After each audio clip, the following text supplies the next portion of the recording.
Hi எல்லாருக்கும் வணக்கம். இது என்ன வீடியோன்னு பார்த்தீங்கன்னா பனங்கிழங்கு பிடிச்ச வீடியோ தாங்க. இந்த வீடியோ உங்களுக்கு பிடிச்சிருந்தா லைக் பண்ணுங்கள், ஷேர் பண்ணுங்கள், கமெண்ட் பண்ணுங்கள், சப்ஸ்கிரைப் பண்ணிக்கோங்க. பக்கத்தில் உள்ள பெல் ஐக்கானை கிளிக் பண்ணிக்கோங்க.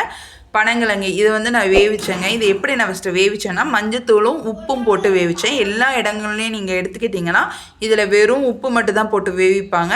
எங்கள் ஊரை பொறுத்த மட்டும், அதாவது தென் மாவட்டங்களை எடுத்த மட்டும் பார்த்தீங்கன்னா மஞ்சள் போடாமல் பனங்கிழங்கு வேவிக்க மாட்டாங்க. நீங்கள் ஒரு டைம் அதாவது மஞ்சள் போடாமல் நீங்கள் வேவிச்சிருந்தீங்கன்னா மஞ்சள் போட்டு நீங்கள் வேவிச்சு சாப்பிட்டு பாருங்கள். அதோட டேஸ்ட்டு வேறு லெவலாக இருக்கும். நீங்கள் ட்ரை பண்ணி பாருங்கள். இதில் வந்து என்னென்ன சத்துக்கள் இருக்குன்னா நார் சத்தும் கால்சியம் சத்தும் நிறையா இருக்குங்க. நார் சத்து எதுக்கு உதவுனா மலச்சிக்கல். இப்போ ஒருத்தவங்களுக்கு வந்து எப்படின்னா நம்மளுக்கு வந்து ஃபைபர் இருக்கணும். ஃபைபர் இருந்தால் தான் நம்மளுக்கு நார்மலாகவே மோஷன் வந்து வருங்க. ஆனால் வந்து நம்ம இந்த காலத்தில் வந்து அந்தளவுக்கு நார்ச்சத்துக்கள் வந்து நம்ம எடுத்துக்கிறதில்ல. நார்ச்சத்து வெயிட் லாஸ்க்கு நல்லா உதவும். அதே மாதிரி இதில் வந்து கால்சியம் சத்து வந்து இருக்குது. இன்னொன்று கால்சியம் வந்து எதுக்கு பொதுவாகவே எல்லாத்துக்குமே தெரியும். நம்ம பல்லுக்கு, நம்ம எலும்புக்கு, நம்ம சதைக்கு, இது மூணுக்குமே வந்து என்ன தேவைன்னா கால்சியம் சத்து தேவை. இந்த கால்சியம் சத்து இதில் நிறைய இருக்குது பார்த்துக்கோங்க.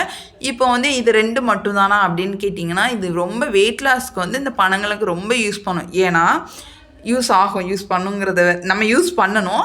யூஸ் ஆகக்கூடியது வந்து இந்த பனங்கிழங்கு ரொம்பங்க.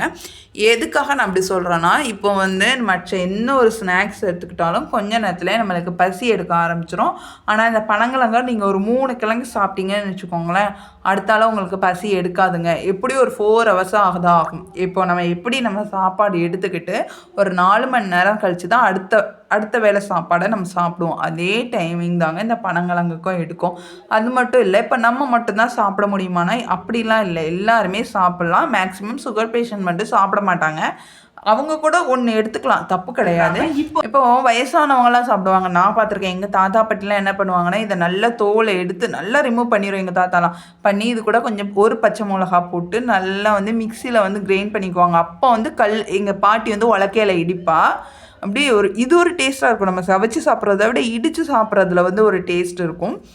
இப்போ வந்து நீங்கள் மிக்சியில் அடிச்சிங்கன்னா அதோடய ஃபைபர் போயிடும். ஆனால் வந்து நீங்கள் கல்லில் வந்து உலக்கையில் வச்சு நீங்கள் வந்து ஆட்டுக்கல்லையோ அந்த உலக்கை போட்டு இடிப்பாங்க பார்த்தீங்களா, அதுலேயே நீங்கள் இடித்து சாப்பிட்டு பாருங்கள். அதோடய டேஸ்ட் வேறு லெவலாக இருக்கும்.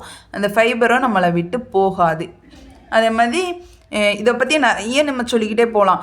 இப்போ வந்து நான் உங்களுக்கு வந்து அதாவது இது பனங்கிழங்கை பற்றி சொல்லியிருக்கேன். பனை மரத்தை பற்றி அடுத்த பார்ட்டில் வந்து நான் கண்டிப்பாக உங்களுக்கு சொல்லுவாங்க. அதில் நிறைய யூஸ்ஃபுல்லானதுலாம் எனக்கு தெரிஞ்ச 90s கிட்ஸில் உள்ளது ஃபுல்லுமே நான் உங்களுக்கு வந்து நான் கிளியராக சொல்கிறேங்க.